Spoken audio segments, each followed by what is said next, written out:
కుట్టించుకొచ్చాను అంతే. అది సరే గాని నిన్నేంట్రా మా నాన్న చెడు కూడా ఆడేశారంటే మీరు అందరూ కలిసి. నేను చెప్పలేనురా. ఏ విషయం రా? నేను నల్లగా ఉంటే మా చంటిగాడు ఎర్రగా పుట్టాడేంటి అని మీ బాబు మా అందరి దగ్గర డౌట్ క్లారిఫై చేసుకుంటున్నాడు రా నాయన. నాకే కాదు, ఈ డౌట్ మా నాన్నకు కూడా ఉందన్నమాట. మా ఇద్దరికి ఏంటేరా, మా పేటలో ఉన్న వాళ్ళందరికీ ఉంది. వాళ్ళు ఉదయాన్నే లేచి ఓరే మీ నాన్న అంత నల్లగా ఉంటే నువ్వు ఇంత తెల్లగా ఉన్నావేంటని అడుగుతుంటే సమాధానం చెప్పలేక చస్తున్నాను రా. అవును, మీ మమ్మీ డాడీతో ఈ డౌట్ క్లియర్ చేసుకోలేదా? ఇప్పుడే కదా నువ్వు వాడేచ్చావు.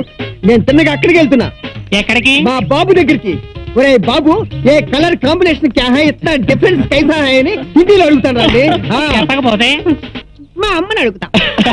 ఇవాళ ఏ టాపిక్ అయినా ప్రళంగా మాట్లాడుకుందాం, సరేనా?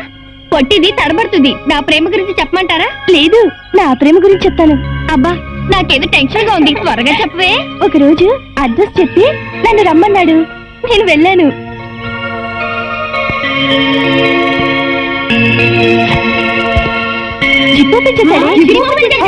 అబ్బే, ప్యాంటు చిప్పు కాదు, బ్యాగ్ జిప్. బ్యాగ్ జిప్పా? ముద్దులతోనే సరిపెట్టుకున్నారా? చాలా ప్రేమ పంచిపెట్టాడు. అబ్బా, జీవితంలో మర్చిపోలేను.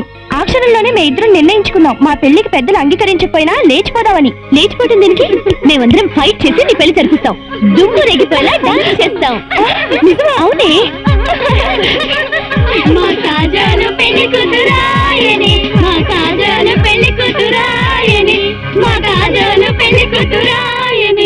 ఏం చెల్లమ్మా, ఎలా ఉంది హైదరాబాద్ వాతావరణం? బయటికి వెళ్ళాలంటే నీ భయం వేస్తుందన్నయ్యా. ఎందుకని? మన స్ట్రీట్ లో ఒక అల్లరి గ్యాంగ్ ఉంది. బయటికి వెళ్తే చాలు టీస్ చేసి ఏడిపిస్తున్నారు. అప్పుడప్పుడు కారు ఆపి నాన్న అల్లరి చేస్తున్నారు. ఏరా, మరి మీరేం చేస్తున్నారు? గమనించలేదన్నయ్యా, చెల్లెలు చెబితేనే తెలిసింది. ఆ గ్యాంగ్ నాకు చూపించమ్మా. ఏ పార్ట్ కా పార్ట్ సపరేట్ చేసి వాళ్ళ తల్లిదండ్రులకు పార్సిల్ పంపిస్తాను. నువ్వేం భయపడకమ్మా, మన కడబాంబు తీసుకుపోయి వాళ్ళ ప్యాంటు చెవులో పెడతాను. అవేం వద్దురా, ఆ పనులు మానేయడానికి మనం ఇక్కడికి వచ్చింది. ముందు ఫస్ట్ అండ్ లాస్ట్ వార్నింగ్ ఇచ్చి చూడండి, వెనకపోతే తర్వాత చూద్దాం. నువ్వు తినమ్మా.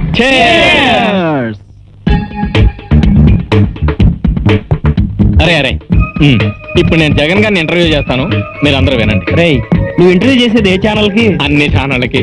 అరే జగన్, నువ్వు హైదరాబాద్ వచ్చి ఎన్నేళ్ళైందిరా? 3 years అయిందిరా. ఈ 3 years లో ఎంతమంది అమ్మాయిలు నీకు పరిచయం అయ్యారు? అందులో ఎంతమందిని ఎంజాయ్ చేశారా? చాలా మందిని చేశాను రా, బట్ నా హృదయంలో చోటున్నది మాత్రం ఒక్కరికి.